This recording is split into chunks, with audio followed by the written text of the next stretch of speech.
ইমাম আহমদ ইবনে হাম্বল একটা হাদিস সংগ্রহ করার জন্য তিনি বেরিয়ে গেলেন। বসরার দিকে যাচ্ছে।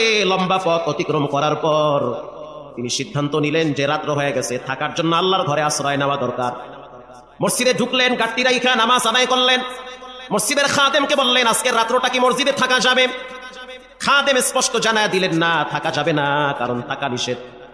কারণ খাদেম তো জানে না যে ইনি হলেন এজিগর শ্রেষ্ঠ আলেম ইলমুদ্দাহার ইমাম আহমদ ইবনে হাম্বল।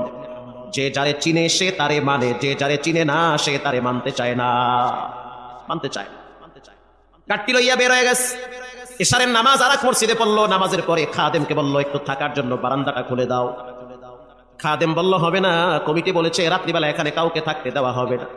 খাদেম যদি জানতো ইনি হলেন শ্রেষ্ঠ আলেম, মসজিদে রাখতেন না, মাথায় করে বাড়ি নিয়ে যেতেন।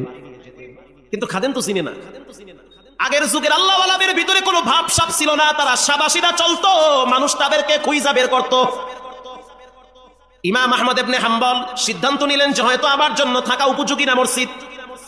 মসজিদ থেকে বেরিয়ে গেলেন, হাঁটতে হাঁটতে অনেক দূরে চলে গেলেন। প্রচন্ড কুয়াশা, ঠান্ডার ভিতরে কিছুই দেখা যায় না।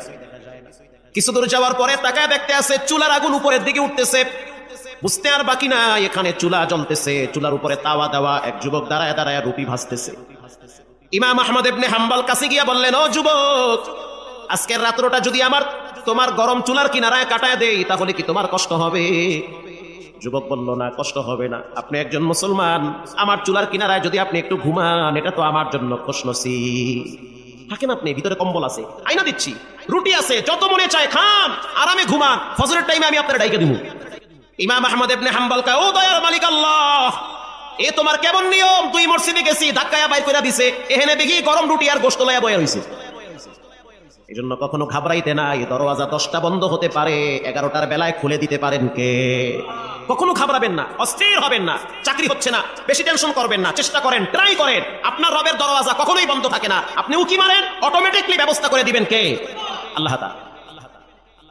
ইমাম আহমদ ইবনে হাম্বল গাট্টি পাশে রাইখা গরম চুলার কিনারায় পিঠটা লাগাইয়া ঠেকনা দিয়া শুয়ে আছে। আর যুবকের চেহারার দিকে তাকায় দেখতেছে নূর ঝলমল করতেছে, নিজের হাতে পরিশ্রম করতেছে, রুটি বেলতেছে। হাত দিয়া রুটি বেলে, জিব্বা দিয়া বাড়ি মারে, কি পরে কানটা লাগায় শুনতেছে, জিব্বা লড়ায়া লড়ায়া পড়তেছে আস্তাগফিরুল্লাহ। এটা পড়তেছে। এটা কি মনে করছেন আপনি? 20 কোটি টাকা দিলে যে উপকার না হবে, এর চেয়ে বেশি উপকার হবে একবার যদি কেউ ইস্তেগফার করে। এটা আপনাকে তো হেলায় খেলায় আপনি এটা নষ্ট করতে আছেন। আবার শুনতে আছে, জিব্বা লড়াইয়া পরে আস্তাগফিরুল্লাহ, রুটি বেলতে আছে আর পরে আস্তাগফিরুল্লাহ, রুটি তাওয়ায় দেয় পরে আস্তাগফিরুল্লাহ।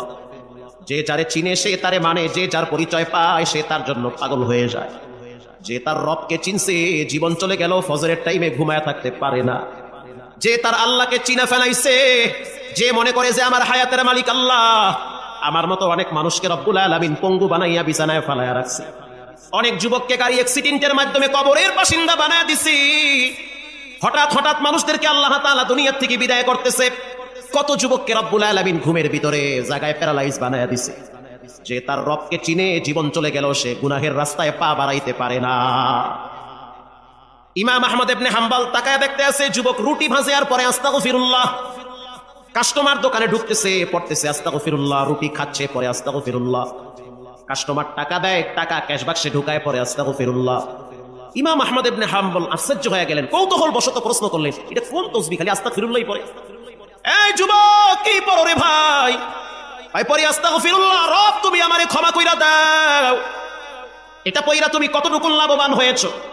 যুবক বলতে আছে, মুরব্বি শুনে নেন, আল্লাহ রাব্বুল আলামিন এই ইস্তিগফারের বরকতে আমার প্রত্যেকটা দোয়া কবুল করে নিয়েছে। আর আস্তে বাইতে গিয়ে কল সুবহানাল্লাহ।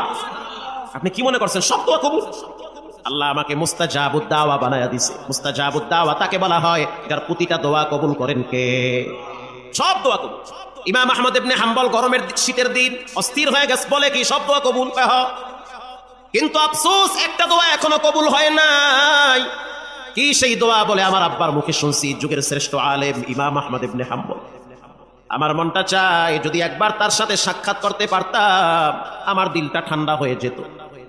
আমি আমার রসুলকে দেখি নাই, হযরত আবু বকরকে দেখি নাই, ওমরকে দেখি নাই, উসমানকে দেখি নাই, দামি দামি কোন সাহাবীকে দেখি নাই, তাবিঈনকেও দেখি নাই।